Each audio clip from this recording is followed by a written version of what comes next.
we're up and running now, so good deal. So, kind of people start chiming in here, they'll start getting in here and being a part of the conversation as well too. So, Okay. yeah. So, but yeah, welcome to another show of I'd rather be fishing. So, today I'm with the guys with FlexCode, and so obviously this pandemic's going on. It's affecting all of us, and really, I've been talking to John here several, over the last few weeks, and we've been trying to figure out what would be a good time, and really just kind of get the guys from FlexCode out here to give them a chance to talk about what's going on, what they're doing, and how this thing's affecting them, as well as getting our audience any chance to ask any questions that they may have. So welcome, John. So appreciate you coming on. Yeah, no problem. Glad to be here. Thanks for doing this, Sam. Yeah, no, absolutely. So it's been a while since I've been out to the shop out there, man. Yeah, nothing much changes out here. I think we covered that last time you were here, but we're definitely made some adjustments with the current situation. We're kind of working in shifts, and business has been pretty good. We're kind of in shift mode to where Craig will come in the morning, I'll come in the afternoons, and it's been kind of a challenge to keep up with the orders, to be honest with you. Really, that's a good problem. I mean, it sounds Yeah, like I mean, people are taking this time right now to build the rods and kind of they're yeah, at home and kind of reaching I out right think now. so. Yeah, and we feel real blessed because of that, and we're trying to just stay on top of you know customer service and getting orders out efficiently and things like that. So it's been an interesting time, but we're hanging in there. Yeah. Now, are you finding that most of your orders are going to end users or rod builders, or are you still kind of pushing a lot of stuff out to distributors? Yeah, we're doing all of the above. I will say that we've been selling on the website direct for the last couple years now, and we continue to see an uptick in those sales. Uh, I just think that's a natural progression Yeah. with the way that the online models are these days. You can buy if you can buy a pair of tennis shoes from Nike.com if you wanted to, Yeah. and it's just it's all kind of going that way. We don't really push it. We don't advertise the website, Okay. but we don't want to turn anybody away at the same time. We want to be here as a resource for people trying to build their own version of a custom fishing rod. Yeah. And why shouldn't that be a sales venue on our website as well? And we've always been really hot on instructional materials, Yeah. whether it's written, books and videos. Yeah. I've got a backlog of video ideas that I always want to get to. It's just finding time to do them. I think there's a lot of. I mean, you guys have done a good job of putting out a lot of that content early on, and a lot of that's evergreen type stuff. It applies. It doesn't age. It's good. 10, 15, 20 Yeah, years down the road. And recently, I was on one of the. I saw one of these discussions on rod building on a board, and someone was hmm, asking how to build a reamer. Right? They say, hey, I've seen a lot of people who right. are building out these reamers, and I copied the link to your guys' YouTube video and I sent it to him. I said, Oh, hey, right on. man, here's a thing, Yeah, and actually that after that one time I went out there, I actually built that I built several of yeah, those yeah. reamers following the grid I got from you guys there, Yeah, and I remember we gave you a hard time about that. it Hey, we're pretty good about that. We like giving people hard times, and we don't mind getting a hard time occasionally too. But yeah, I mean that video we shot out in the yard here, gosh, a long time ago. I'd say close to 15 years, yep. and it still holds up. Building those reamers yourself out of just old rod blanks, it matches the taper perfectly. Yep. It lasts. We've got reamers out in our shop that have 15, 20 years old. And they just keep going. You can repair them. It's real easy. It makes sense and it lasts. Yeah, So kind of what I liked about mine, the ones that I started building here is I basically I have three or four of them that I built, but I'm only using one of them because I mean you can build a really long one, and you can yeah, really that one blank can cover basically a lot. everything we That's, build, yep. and and kind of in the tradition to kind of using a lathe where it may wobble out there, you have these rollers that kind of extend out and keep everything Yep. centered and Yep. keep things from going out there. So for me, like just kind of converting over to that that type of machine or that Yeah. kind of setup, it's made a tremendous difference in our ability to kind of put stuff out a lot faster Sure. and Yeah. run things. So And that's important too. I mean, a lot of it is having a great tool, right? Like a reamer you've made for yourself. And then to me, equally important is learning how to efficiently use that tool. yeah, So, with that reamer, you've settled on one that you like better. And, that's a trial and error thing. You've got to yeah, make those mistakes so that you can learn. And, whether you're doing cork or EVA or whatever you're trying to remount, there's a learning curve there because I remember the first time I ever got a reamer, I just wanted to cram that thing up on there, and then I look at it and it's completely off center, and it's I'm like, how flat. did that happen? Yeah, Well, you can't just do that. You got to like finesse it. You got to release pressure occasionally and let it self center, so you're not just all the way you're not through. gonna be Yeah, able. So it's all about that. We try to show that in our videos. We got our cork lathe video that shows some of those reamers on our cork lathe setup. And gosh, that video about our cork lathe, it's about to hit 1 million views. Uh, is that your which biggest? Is that your most watched video or? yeah, I think it is, but I'll tell you that's a pretty old video. It Yeah, really is, and I think it's got a keyword in there, lathe. yeah, And on the internet, a lot of people are into lathes, whether into rod building or not. And but our finish videos are coming on strong, and for many years, I'm embarrassed to say, before I came on full time, I was always like, Roger, we're a finish company, or you're a finish company. We don't have a finish video online. We had a video on a VHS and then DVD, and we still sell that video.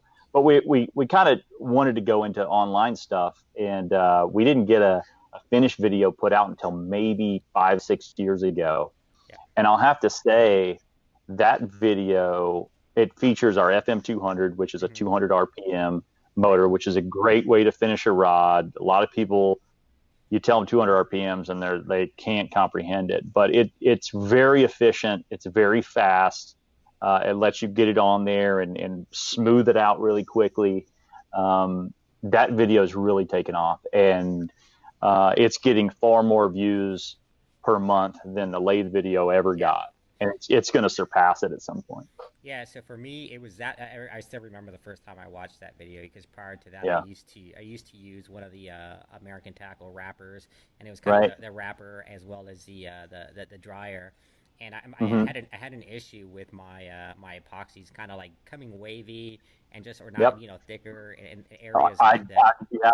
Me too. Yeah. I and so think that's a common problem. yeah, I started looking up, hey, what am I doing wrong here? And so I saw people applying thinners, kind of spreading it out. And then I Yeah. remember coming and seeing y'all's video about how you guys were preparing it as well. And for me, I mean, I was preparing it as much as I could, but I just, the Yeah. fact, the results weren't the same as kind of some of the stuff I was trying to achieve. And, Yeah. and it was during that video that I got introduced to the FM 200, and I mean it's a pricey, it's a little bit pricey, especially for someone It who's is just kind of pricey. getting into rod building. But I eventually decided, okay, we're gonna build enough of these rods Yeah. and for my like anyone I talk to, if you're gonna be putting out rods at any kind of even at a limited scale, right? Even if it's more than Yeah. just a few a month, like this thing, and especially if you're selling them, it'll pay for itself. And Yeah. eh, It is a pricey deal. That motor's made in the USA. It'll go and go and go. It'll last forever. Super strong 200 RPM gear motor. We make OEM equipment, original equipment manufacturer equipment. We make stuff for people who make stuff. So the stuff that we make has got to last. It can't be a problem. And it's funny you mentioned American Tackle. I went to the rod building show in Winston-Salem, North Carolina, about 3 years ago now. I've only been once. I went there not to display, just to see it. And I met everybody there. Everybody was super nice. Some people stood out. Bill Batson, he's always a standout. He super guy. And then one was Don Morse at American oh yeah, Tackle, and he knew who I was from the videos because I'm in some of them. But he said, "Hey man, your video on that 200 RPM finishing, he said that changed my life. And I was stunned by that because it's Don from American Yeah, yeah, Tackle saying they make other stuff, and he goes, I bought one of those deals, and that's what I used to finish my rods. So I was pretty shocked by that and pretty flattered by it, pretty humbled by it. And it just made me really feel like we're doing something good, you know. yep. And you know, since then we've released different motors that are they're lower in cost. And I think that we brought your attention to these. This is our new DC variable speed motor. Okay. It goes from 40 to 200 RPMs, and we've recently added a slower model that goes from 18 to 60. So if you feel like, you know, there's some people that just need it slower if they're building larger offshore rods or whatever. And these are really strong. They come with a slip clutch.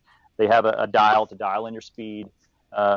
Super great. We've been selling out of these. We can't keep them in stock. That's a finishing, or is it a finishing dryer? It's primarily we market it as a finishing motor.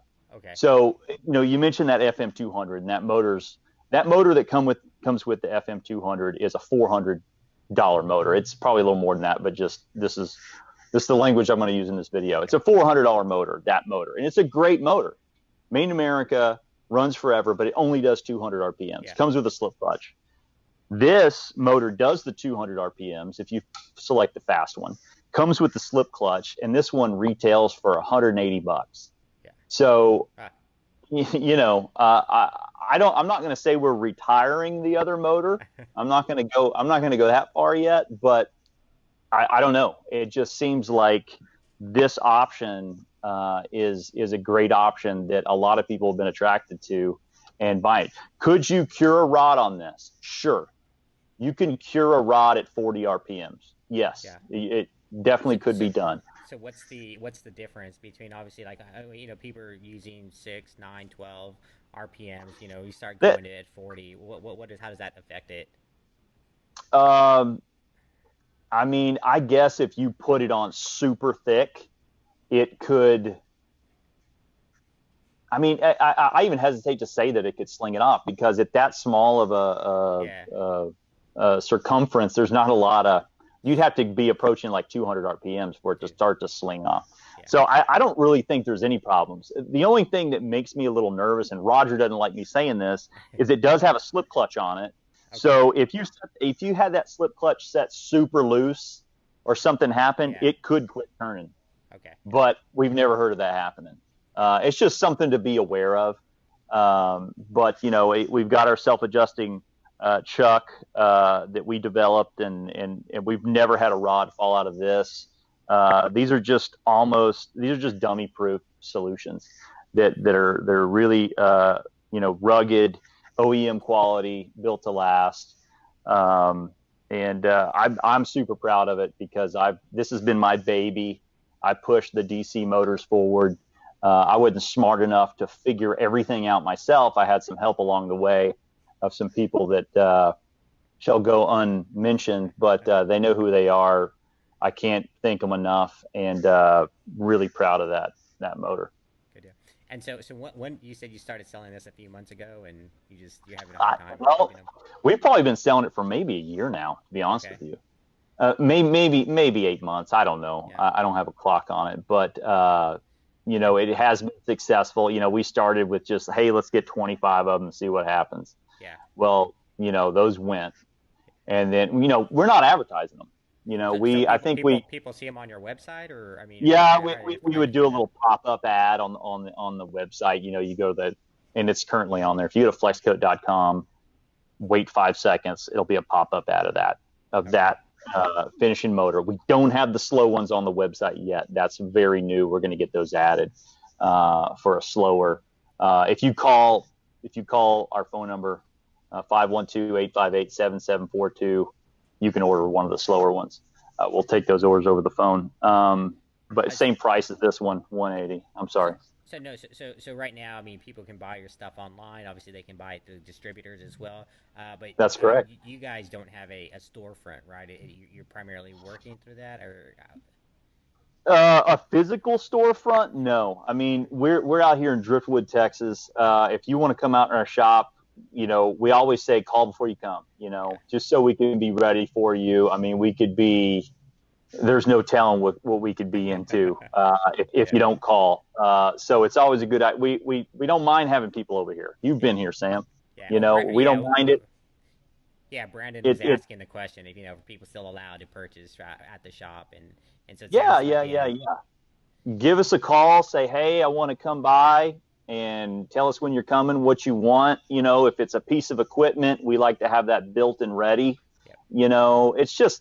It's a matter of just courtesy, and we want to have good customer service. I don't want to be out in the shop neck deep and in sawdust, and doing whatever I'm doing, or doing an odd job for Roger or whatever, and then you just show up. You know what I mean? Yeah. But we definitely love people coming out here. We don't have a problem with it all. We'll sit and talk to you, and you know, make an event, small event out of it. Yeah. But we don't get a lot of traffic just walking up. We really don't. So, so one of the things that I'd like to kind of touch about is just kind of the history of FlexCode, right? So it's Mm-hmm. been around. So I mean, anyone in the rod building game, or you hear FlexCode and you know exactly what that is. And so, so how long and what is the history of FlexCode? How did it come Well, about? FlexCoat, yeah, FlexCoat. We have a video on our YouTube, which is a great video. It's kind of like uh, how it happened, and Roger tells that story. But I'll give my best version of that story. All right. It's not as good as Roger tells it. And the thing about Roger, he's such a great guy.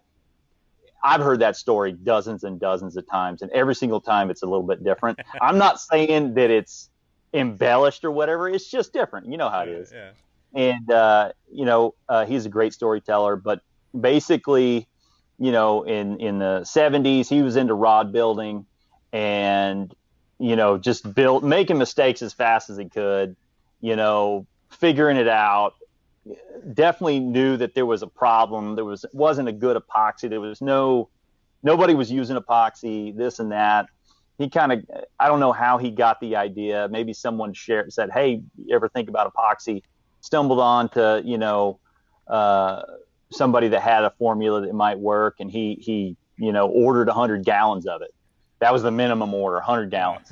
And for a school teacher in the '70s, to make that leap of faith, that's, he wasn't making a lot of money being a school teacher. He was a shop teacher in Houston, and he ordered 100 gallons of it, got it in, started bottling it, putting it in these little bottles, made up a little, I don't know what it looked like, a black and white, label. I had one around here. I did a mock up of it. I don't know where that is. But, nothing fancy. And he came up with the name FlexCoat High Build, put that on there. I'm not sure where he got the high build name, but Is that where put it that on. started? I mean, now it seems like high build and like it's pretty. I wouldn't say Roger was the originator of high build. I think he tells it that he got it from somewhere else. Okay. Like Yeah. that name goes back further than FlexCoat. Okay. Okay. Yeah. But he definitely, used it. And I could be wrong with that information, but he took it to a local. There was some store in Houston that was like Sporting Goods Unlimited. I don't know what it was. It wasn't Fishing Tackle Unlimited that's down there, which is a great store in Houston. But it was another store, and he has this great story of this buyer that I just picture him, chain smoking cigarettes. Everybody was scared of this guy. Inside. Yeah, everybody was scared of this guy. Like if you had something you thought you could sell, you'd walk in there and he'd just freaking kick you out. Like, get out of here. That's a horrible idea. And then Roger, he knew the salesman, that worked behind the counter, and he's like, hey, I got this stuff. And then the guy was like, oh, you should go talk to Gary or whatever. I don't know what his name was. And Roger was just like, he tells it, Roger's like, I was just scared to death to go talk to this guy. And I just went in there and I showed him what I got. And the guy was like, all right, we'll take 30 sets. And Roger's like, well, I only got 8 sets, And he's like, well, we'll take that and just bring the rest when you got it. And Roger's like, all right. So he gives him that. He goes home, goes teach the school all the next day, bottles up the rest of it, gets back over there. He walks in the door, and they go, Roger, where have you been? We've been, you know, we Uh, sold out all that stuff. We need, and he gave him what he had. And, Roger tells it like this, like he didn't know that that was a big deal. He just thought, hey, you put something on a shelf, it sells, no big deal. yeah. But, you know, cut to, before there was the big, what is it called? I can't even, I'm having a brain thing. The big fishing show that they have now, before they Oh had yeah. something else. Then he went to that in Dallas, and it was like 5,000. I don't know what, it was a lot of money for him to go to that show. Yeah. Okay. And he was able to go, and he had this tiny little rinky dink booth that said Flex Coat, you know,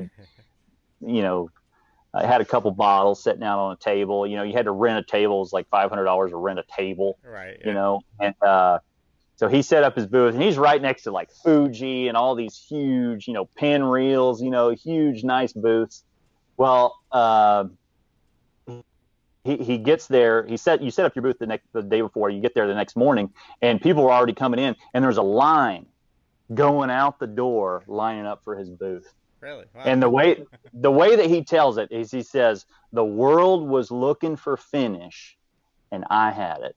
Yeah. And that's a pretty cool story. And he said he sold $80,000 worth of finish that day, Wow. uh, Yeah.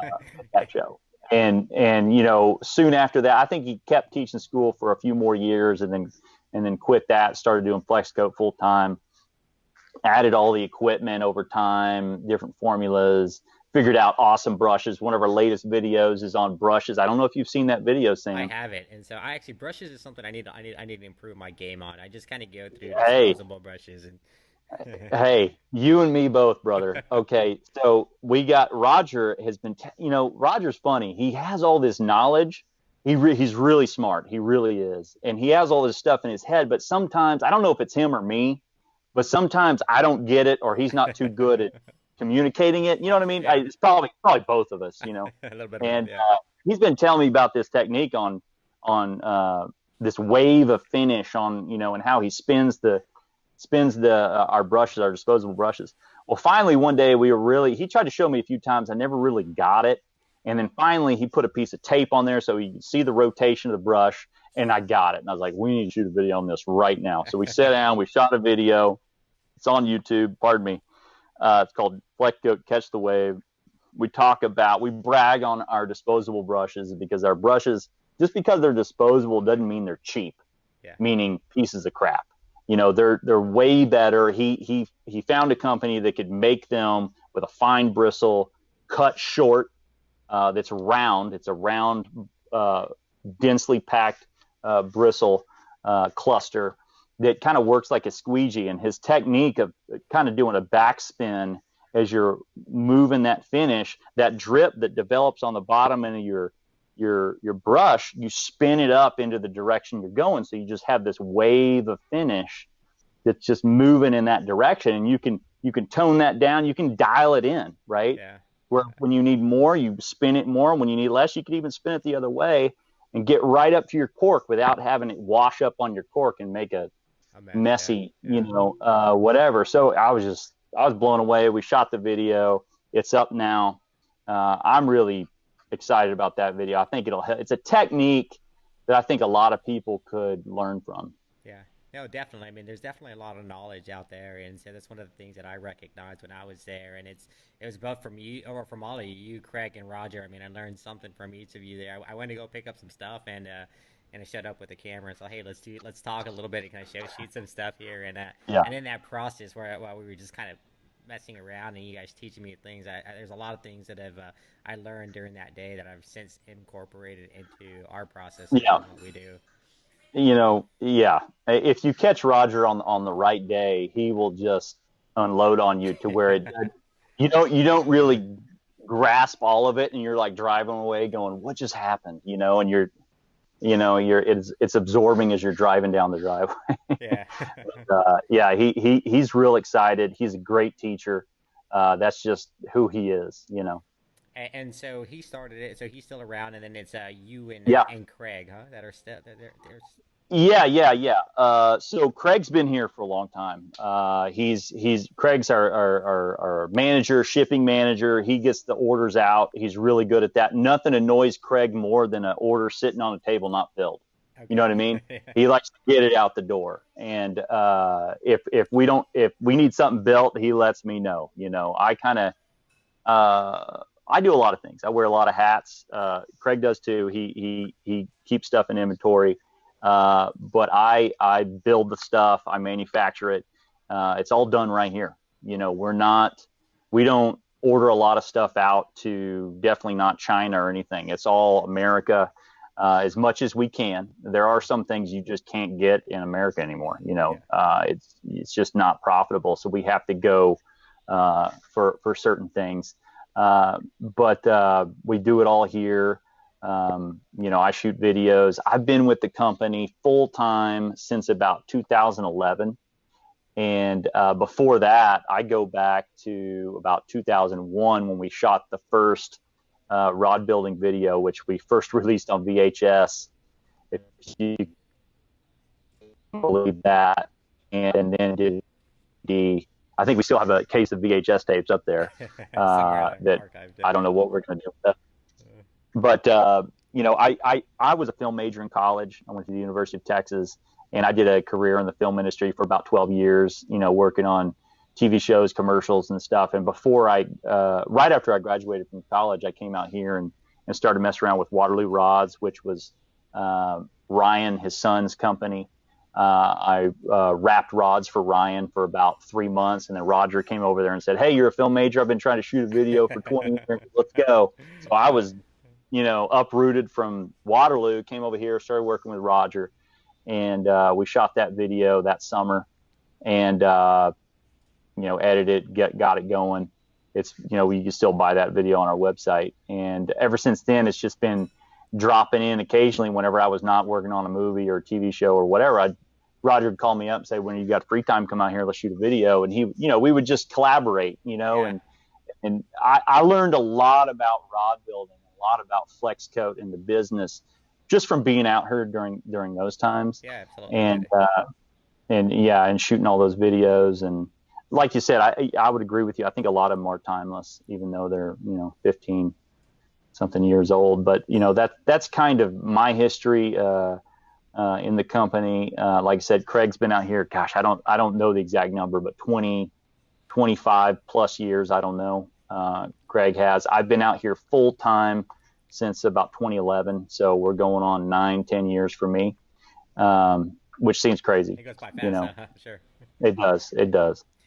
So one of the So questions I have here is, so what's changed like today? I mean, how do you compare today's rod building market to the rod building market in 10, 15 years ago? Oh man. Uh, I think that is a really big question. Sure, it is. And It's a heavy question. I, yeah. And Well, I'm not saying, I guess from your I think it's a perspective, good question. yeah, Yeah. From my perspective, there's a lot of things that change in rod building, and there's a lot of things that stay the same. There's trends for sure. And, I don't really stay up on those. I yeah, don't. yeah. I will confess, I subscribe to the Roger Cedars mentality of rod building, and Which that is, is, and I've kind of added to this because I've told this a lot to a lot of customers, is we don't put a lot into like fancy butt wraps or weaving or feather inlays or any of that stuff. Our rods look great. They look awesome, and they perform even better. yeah, We put our emphasis on performance. We want to build a rod that's better than you can buy. We want to use the best components, the best blanks, in our opinion. And we love cork. We love high quality cork. That's not to say we hadn't considered other EVAs and stuff on certain builds. I haven't built a ton of rods. I really haven't. But I got a few right here I'm about to build. with the new, and you're gonna finish with the new finisher, huh? What's that? You're gonna finish with that. You're leading me, but I haven't seen a whole lot of huge changes. I've seen, we talked about us selling on our website. I've seen more of that, like more companies selling straight from the websites. I've seen, different rod manufacturers quit selling their blanks because they want to just sell finished rods. They don't want to sell blanks anymore. I've seen other just blank companies pop up, which I think is great. I like to, in an industry, I like to see diversity, and I like to see a lot of different companies, right? I don't want to see one big company just take it all over, because then what are you left with? You're left with one version. Yeah, no diversity. And, yeah. yeah, and usually it's probably not going to be the best version for anybody. And our universe of rod building, and I'm kind of getting lost here. No, it's kind fine. of I'm following. Yeah. Our universe of rod building is kind of distinct to us. I try to get people to subscribe to our thinking. Keep it simple. Think of a rod like a fighter jet. There's nothing on that fighter jet that doesn't serve a purpose. Yeah. You know what I mean? And it looks great. Who doesn't like the look of a fighter jet? Yeah, I've never met that person. So they look great. They perform even better. It's about performance, performance, performance. Keep that in mind, and you will build great fishing rods. Will you make mistakes? Sure. But nothing gets you over the last one like the next one. Yeah. So just keep building. Fishing rods aren't meant to last forever. That's one thing that personally I feel like, we're not a rod manufacturer, but everyone's like, well, what's the warranty? Is this a lifetime warranty? Well, to me, a fishing rod, to me personally, my opinion, I don't think a fishing rod should ever come with a lifetime warranty. Whenever we build a rod out of here, if somebody begs Roger to build a rod, because no one's asking me to build him a rod, not yet. he'll if he likes them enough or whatever, he'll build them a rod. Usually he wants them to build it, but he'll build them a rod and he'll hand it to them and he'll say, okay, warranty is 10 feet or 10 seconds, whichever comes first. So, all bets are off, buddy. But hey, those rods are awesome. Yeah. They're not going to have problems. It's just, it is what it is. Take care of it. Don't slam it in your car door. Don't, get crazy on your hook sets or whatever you're doing. Just be smart about it, and that rod will treat you great. It's not going to last forever. Yeah. I've got a heartbreaking story of when I was in 8th grade here in Dripping Springs Middle School. Roger would come. I went to high school with his kids, and so I've known the family a long time. So is Craig. But anyway, we had an industrial arts class, and Roger was good enough to come up to the industrial arts class because he used to be an industrial arts teacher, and he would teach us all how to build fishing rods. And that's where I met Roger Cedars in the 8th grade in 1991, maybe. And anyway, I built an ultralight fishing rod, super proud of that rod, and I broke that rod before I got to fish it. How'd you break it? It's heartbreaking. It breaks my heart to this moment. I was so proud of that rod. I took it to where my grandparents live. We were going to go out on a fishing trip. My grandpa, it was my first spinning rod. I'd never had a spinning rod. I grew up on a Zebco 33. You know what I mean? That's all I knew fishing was. I didn't know there was a spinning rod. So I built a spinning rod with this funny looking reel. I'd never seen anything like that. We went to Walmart. We bought this spinning reel that was probably a $20 reel. I remember it said can cast a country mile. I don't remember what brand it was. And I just, but you remember that part of it, yeah. Yeah, I'd never heard that before, and I got it on there. I was stringing it up. I was in my grandparents' living room, sitting on the couch, super proud. One of the neighbor kids at my grandparents over there. I'm bragging about my rod. I'm on top of the world. And I'm stringing it up, pulling it through the eyes. And then I had to get up to go get my baits, my lures. And so I got up and I was going to step over the rod to get them over there. And when I did that, my foot got hung up in the line. Oh. And next thing I knew, my rod was broke. Oh man, that's a shame. And I didn't know whether to laugh or cry. Yeah. I probably did a little bit of both. You Yeah, know, that those kind of things happen, man, and yeah, it happens a lot. And kind of the one thing, and I've learned this from a lot of rod builders too, that is, it's really tough on the warranty side on custom rod yeah, builds because yeah, there's a lot of time and effort that goes into building these rods. And because of that, that's why rod builders are real. There's a minimum threshold for a quality perspective. For say, like yeah, I don't want to build on the cheap blank because I can put all my time and effort into this, and then it breaks, right? yeah, yeah, And so yeah, so you kind of set a minimum quality threshold for yourself there, and then but there's a lot of QA that goes into those blanks before you even build on them, right? You take them hmm out, you check to see they're straight, you bend them, you test them, and yeah, that and and during our rod building classes, I show people kind of what we look for in a blank, and yep, and then I tell them. Based on this conversation that we had, is like that's for that reason. When someone goes and tells me that they broke a rod during a hook set, I just I have a hard time believing it right there. Not to say he did it, but anyways, right. that's going It on. looks a lot like you slammed it in your car door. You know. Yeah. So Brandon is saying that his favorite product is the FlexCold Ultra V. Is that Mhm. your? So that's a light thing. Is that your most popular? Ultra V is a great finish. It's really close to high build. The difference in the two, the viscosity is the same. Okay, when you got Okay. a high build, as far as flex coat, there's all the other stuff out there, and they do their own thing. But as far as flex coat concerned, we got high build and we got light. Okay. Okay, and in the high build flavor or formula, we got Ultra V and we got original high build, and the Ultra V is the most UV protected that we carry. Um, and the light is a thinner viscosity, mainly meant for fly rods. It's just easier to get a thinner coat with something that's thinner. But you can still get a thin coat with high build. Sage uses high build, and they make great fly rods, and they get a good thin coat with high build. You could do it. It's just about what you like. There's if you don't like something, then don't use it. Use the other one. It's just a matter of taste. But the Ultra V is a great finish. It's got if I'm being really picky, it's got a little bit longer open time than original high build. It's got a little bit better adhesion.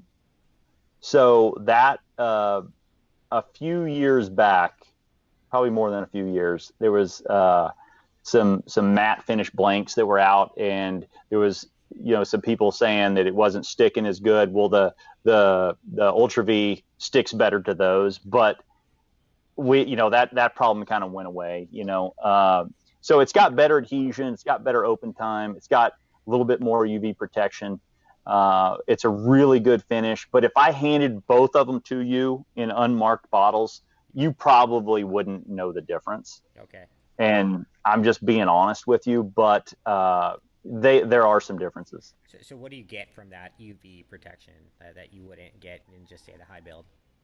It just being out, if you're building, the trend. I don't like to build on a white blank. I Okay. just don't. But some people, that's what they want. I would, or lighter color thread wraps and stuff like that. It's going to hold the color longer. The best thing you can do to prevent premature yellowing is accurate measurement and great job mixing. A lot of times when you have premature yellowing, you've undermixed it. It's undermixed finish, Yeah. and it's still set up, but it wasn't done properly. And that's the biggest problem with any finish is the mixing process is so key. And we have all of our best practices that we talk about: round non-porous stirs. We like our mixing cups. We like to warm the finish prior to mixing, like 90 degrees, helps eliminate bubbles. It just mixes better. Yeah. 1-to-1 ratios. Never mix less than 3 cc's of each part. So that's a 6 cc total. I even go better than that. I do 5 and 5. Yeah. You're going to have a lot of people get bent out of shape. Like, I don't want to waste it. Well, when you really look at it, the finish is probably the cheapest thing you're putting on your rod. Yeah.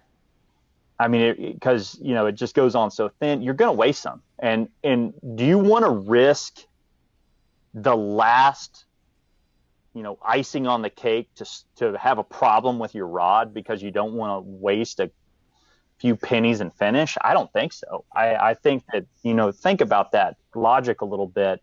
And when you paint your house, some of the paint gets wasted. It's how it is.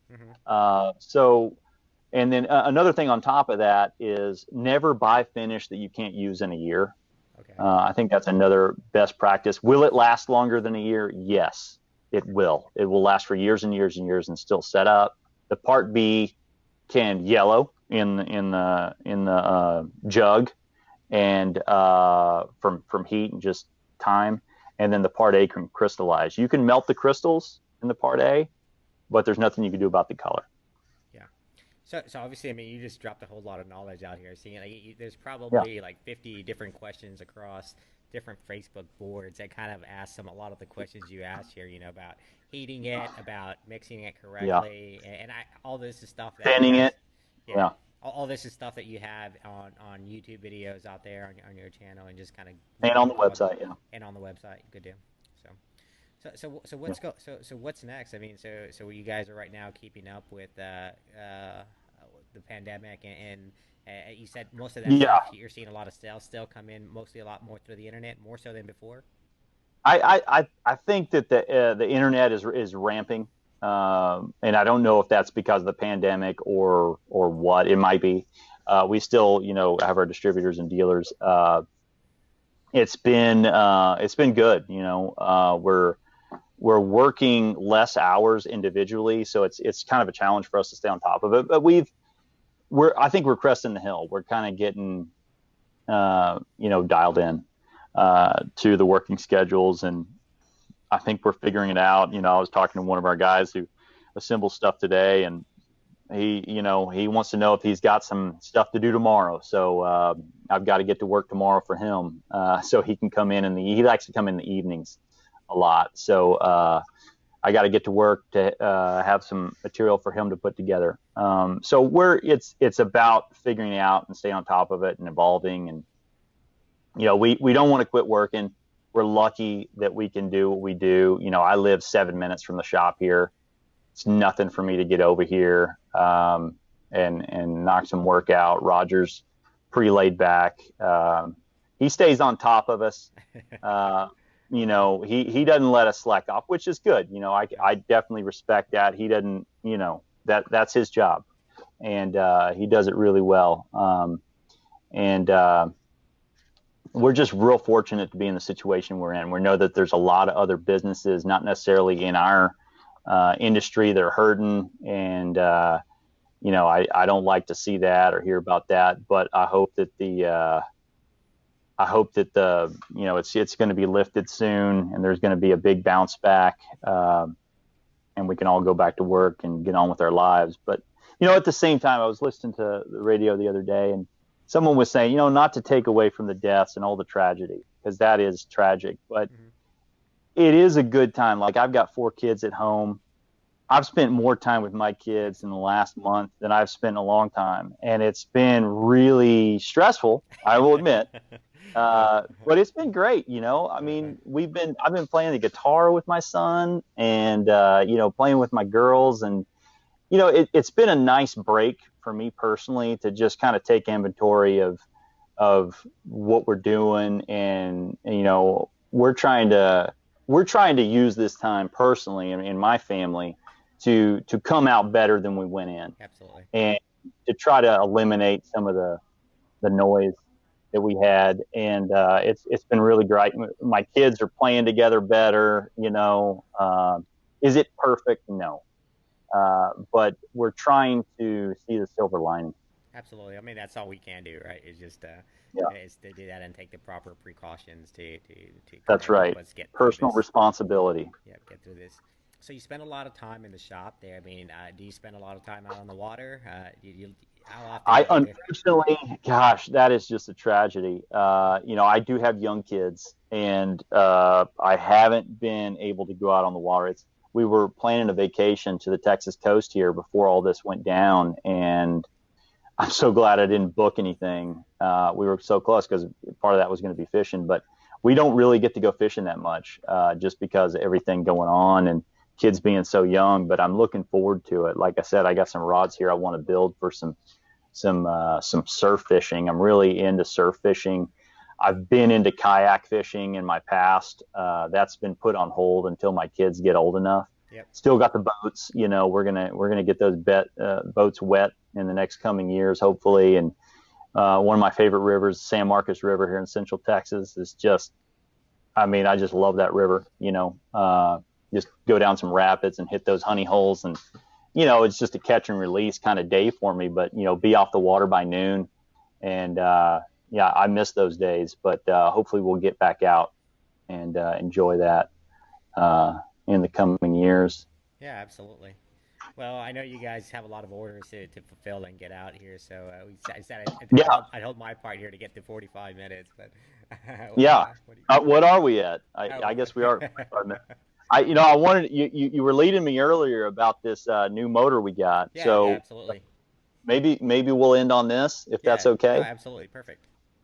So we've got, I mentioned the DC motors, Okay. and these are so new that I don't even know when we're going to have them on sale. But I wanted to kind of introduce them here. This is a motor that's based on the DC motor, same motor. And what we've done here is we put a speed controller on there that we can go from 18 to 400 Oh, RPMs. wow.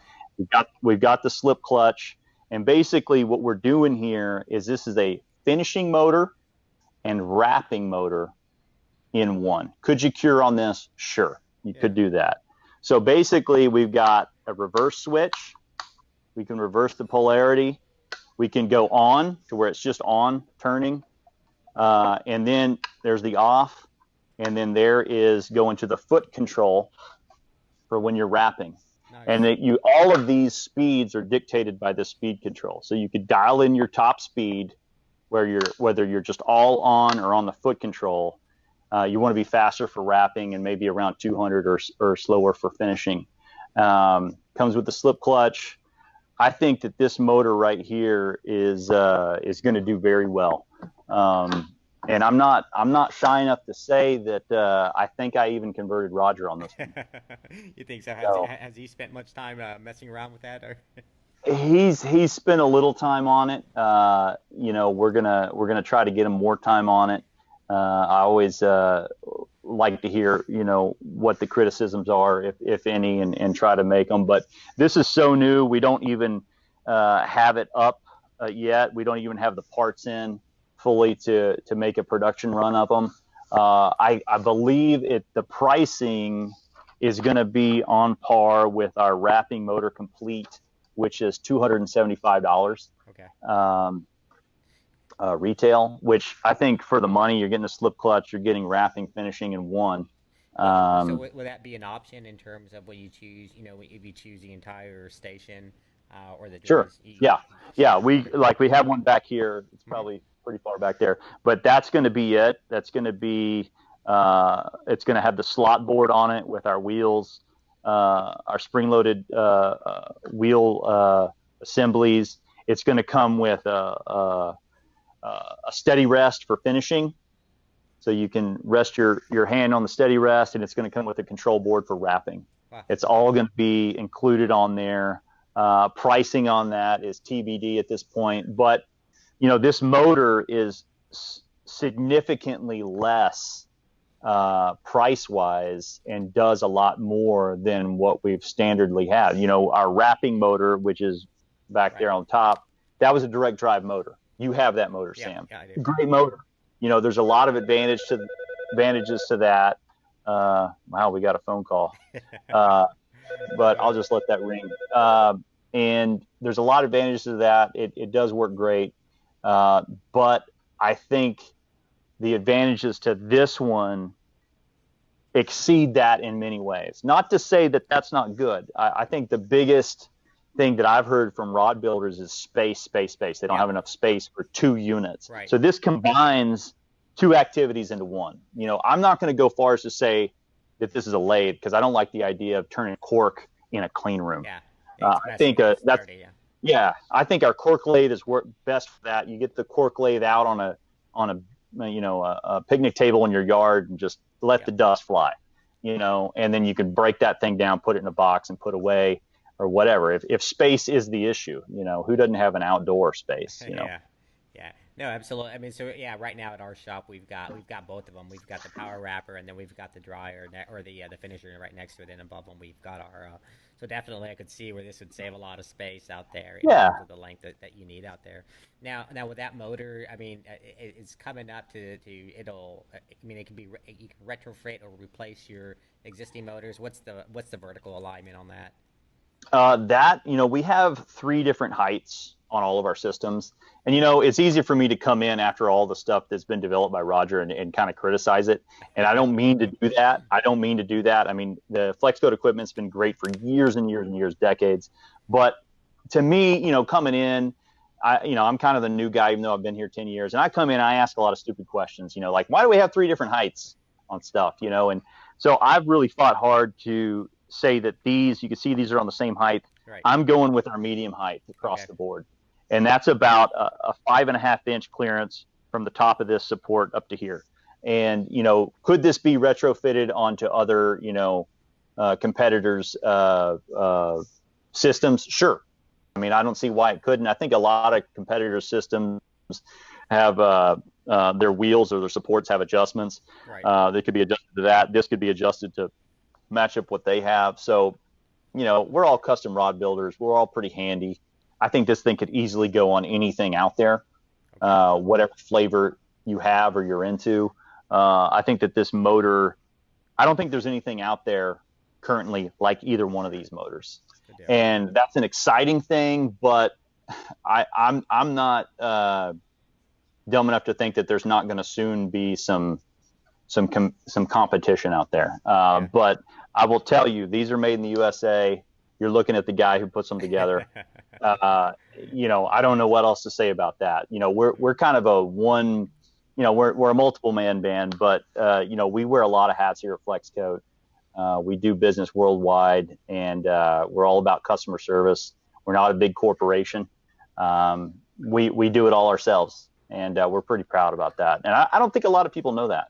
Yeah, no, absolutely no. I mean, when I first got into it, I mean, FlexCoat, I started off with the mud hole type stuff, and buying some of those type of epoxies, and there's a price point between that and some FlexCoat. So initially, it's like I had a perception of what it was just on kind of the presence on online retailers, and then over time, I got to try to know the products, and now as well as you and Craig and Roger as well too. So definitely what you guys do and what you guys stand for, what you guys have done really up to this point to kind of help people out here through the products as well, but a lot through the video and the content you guys put out there and you share to make to help everybody. I mean, again, personally, I've learned a lot from the videos as well as from the face-to-face interactions that we've had Yeah. to this. So. Yeah. And, I don't want it to seem like we're big know-it-alls. I mean, we get phone calls a lot from customers that teach us stuff, that they'll say, hey, what about this? Have you ever thought about doing this? Like, well, yeah, I didn't think about that. That's a good suggestion, and we'll take that and run with it. So, we do pride ourselves on innovation, but not always. I mean, I mentioned, I talked to a lot of people a lot smarter than me to develop this motor. I had an idea. You understand what I'm saying? Yeah. I had an idea for these motors, but I didn't know how to do it. So I kind of found people that were smarter than me and helped me find those connections to be able to make it happen. And that's kind of the way we do it around here. Good deal. So, yeah, well, thanks again, John, for coming out here. Well, actually, I'm going to go and check out y'all's new video tonight and, Awesome. and see what I've missed and see what else I can pick up here. So, Yeah. So thanks again for coming out here. Let you kind of get back to getting out these orders here, and we'll talk soon. So, Awesome, Sam. Appreciate it. all right, thanks a lot, guys. All right. Bye-bye.